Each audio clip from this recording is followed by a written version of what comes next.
I quit my job. I just quit. I said goodbye to my corporate job. I quit the best job I ever had. I quit my job. From April 2021 all the way through to the next January, 33 million Americans quit their jobs. That's 20% of the workforce, or all of these states just saying, see you later. I'm gonna dive into the reasons why in just a moment, but before we get there, we need to rewind and talk about a few events that led us to this point. Tear down this wall. All the way back in 1870, the average American worker worked about 59 hours per week. That was during the Second Industrial Revolution, and from that point onward, it continued to decline until it hit around 34 hours in the early 1980s. How would you like to be working 9 fewer hours per week? How would you like it if our median incomes were 60% higher than they are today? Because if we had followed that pre-1982 trajectory, they would be. And that's why I hope that what we're calling the Great Resignation is really just the first step in a great reset. In this video, I'm going to discuss what you can do to help reset that trend, to take your life back. And if you stick around to the end, I'm going to tell you a little story about Ikonn, who's an entrepreneur here in London, who's been quite influential in my own entrepreneurship journey. A little bit about what he has to say about quitting your job. Hey, my name is Christian, but you can call me Lil. If you're new to this channel, make sure to like and subscribe if you like videos about money, entrepreneurship, and lifestyle travel. So some Gen Xers, but especially boomers, are often quick to call us millennials and Gen Zers lazy and entitled, saying that maybe we don't work as efficiently as they did, or we're not willing to work as hard as they did. But the fact is that the last 40 years since 1982 has seen unparalleled growth in productive output, with growth rates outperforming even the height of any of our great technological revolutions. While at the same time, the number of hours that it takes to put food on the table has stagnated for the first time in human history. And if you're feeling betrayed right now, you are not alone. We're increasingly being treated like robots. Our entire value boiled down to a series of numbers and statistics. We became increasingly replaceable. As conditions continued to decline, it was only a matter of time before we hit a breaking point. I believe that was April 2020, a month that saw an entire 11% of the American workforce get fired. Among those that were fired were millions in the service industry, even traditionally secure positions like web developers, nurses, doctors. It's really hard to overstate just how drastic this mass layoff was, reaching Great Depression levels of unemployment in a matter of a single month. I remember traveling back home to London right at the beginning of the pandemic, expecting to be able to find a job when I got back. I applied everywhere. I applied for like 100 jobs, even minimum wage positions, and I never even got a call back. That was the trigger, the hay that broke the camel's back. Most of us have been brainwashed into thinking that there's at least some semblance of security, and that kind of keeps us in our jobs, even jobs that we hate. And during the Great Resignation that would follow about a year later, that was one of the top 2 reasons that people cited for quitting. Their jobs were not actually secure like they thought they were. It was only narrowly beaten out by the top reason that people cited for leaving, and that's a toxic work culture. A toxic work culture that leaves us more stressed, more overworked, more undervalued, and overall feeling more betrayed before and during the pandemic. When people started leaving, they realized that they have way more power than they thought they did. Suddenly one person makes the leap, and eventually there's a wave of people making the leap. And that right there is where we manage to make a difference. Absolutely no doubt that our collective action helps us close the gap between what we're producing and what we're getting in return. And it worked. It worked. Employers are coming back with better pay, better working conditions, more flexibility, more time for you and your family. Now in 2022, we have more negotiating power than we did in 2020.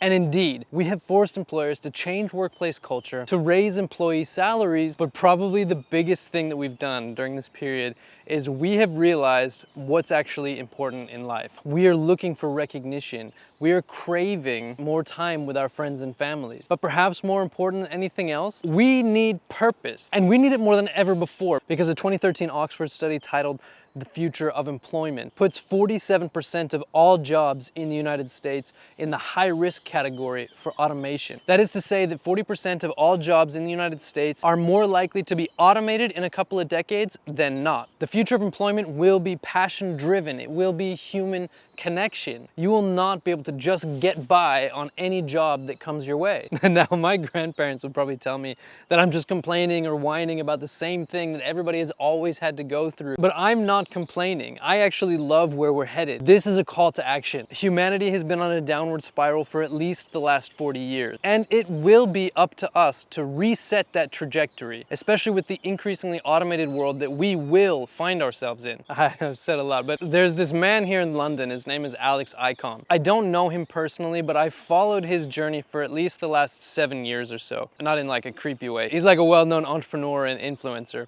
Sorry, when him and his wife Mimi started their own business, they were working at a bank in Toronto, Canada. And if I have the story right, Alex was researching business or looking at logos or something like that at work, and he was fired on the spot, which sounds kind of devastating, but he described it as the perfect opportunity to go full tilt on something that he really believed in. And a week later, his wife Mimi, Ikonn, simply quit. And I think that there's something so beautiful about that story, because it just goes to show you that even what you consider a particularly secure job, you could be one mistake away from losing it. This is something that I didn't intend on adding into the video, but we've been brainwashed. From like kindergarten, you learn about jobs, you learn about security, you learn about the corporate ladder. I remember even going in and taking a test to see what job that I would be suited for. Some of those jobs don't even exist anymore. And it sort of brainwashes us into thinking that our security is the most important thing in life, that our climbing the corporate ladder is the key to happiness. And we get fooled into thinking that this false security is something that we should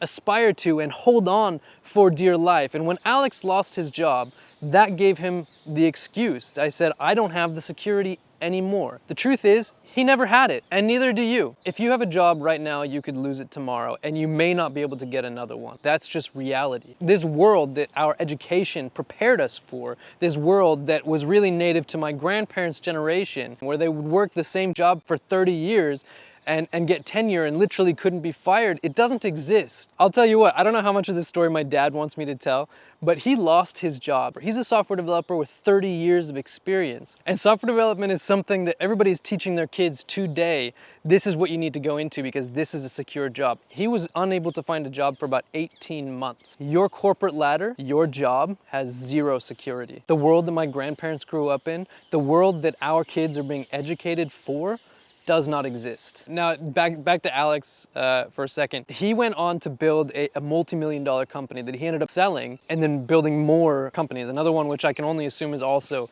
a multi-million-dollar company. I think it just goes to show that we don't really know what our potential is until we take that step. If Alex had never been fired, he could continue saying, I need the security of a job, I need the security of a job, and never taken that leap. He might still be working in that job today. He might not be who he is today. He might not be the founder of several multi-million-dollar companies today. And if you take the case of my dad, for example, he is working another 9-to-5 job now, but that was a very, very tough 18 months between jobs. My parents panicked, their health suffered. I'm not trying to talk down to my dad. He's a very intelligent person, a very capable developer, and we even work together sometimes. But what I am trying to say is that your job is not as secure as you think it is. It will not always be as secure as it is now. And if Alex had never taken that step when he got fired, or if he had never been fired in the first place, he may have never had the opportunity to act on something that he really believed in. If he had always needed the backing of a job to work on a business, he may have never stoked up the courage to leave a job that never fulfilled him. Alex, if you ever watch this, please fill us in. Where do you think you would be today if you had never been fired? But regardless of your answer to that question, this is your chance to find something that fulfills you. If your job does that, then great. But I really do hope that you have some sway, some control when things start to go the other direction. For everyone else, fucking quit. Seriously. And in leaving now, even if you end up going back, you have all the leverage to dictate the terms. But we gain our power by saying no, by saying not good enough, by saying you need us more than we need you. I recognize it's easier said than done, and some of you might be living paycheck to paycheck. For that, we are living in an unprecedented time where you can earn really good money from flexible gig work. Watch my $12,000 a month DoorDash video, and I'll give you some strategies on how to either make ends meet or save up your initial seed investment. Just don't count on that continuing through 2025 and 2026. I have a whole other video about what these gig companies are doing to pinch their 1099 workers. A lot of you guys are probably scared to leave your jobs because you're worried about gaps in your resume or the job titles that you have. For a lot of us, this is part of that school brainwashing. It's so ingrained into our mentality. My school had a resume building class, and I know that sounds like a good thing, probably something that most schools don't have, but the truth, they taught us everything about how not to have gaps in your resume and how to really exaggerate your abilities. Do you know what they didn't teach us? That I could make up a company, say called Osmosis Web Development. I could call myself whatever I want, and all of a sudden my job history, everything goes out the window. Companies are suddenly interested in what I can do for them and are no longer interested in what my job history looks like, because I just look like a web developer from Osmosis Web Development for as long as I say that that's what I did. And if I've got a few websites to back that up, way more than worrying about the gaps in your resume or the titles of your previous jobs, you need a hacker's mindset. You have to think outside the box. To wrap this all up, I do not want anybody coming out of this video with a victim mindset. You should not be thinking, I was born 40 years late or whatever it is. This is the best time in history to have been born. We have worse inequality than 40 years ago, but it is still the best time to be an entrepreneur. You have more opportunities for education and you have more opportunities to scale than at any point in history. What I want you to take out of this video is that you and only you have the power to dictate your future. Thank you guys very much for making it to the end. I will see you next time. Talk to you later. Boom.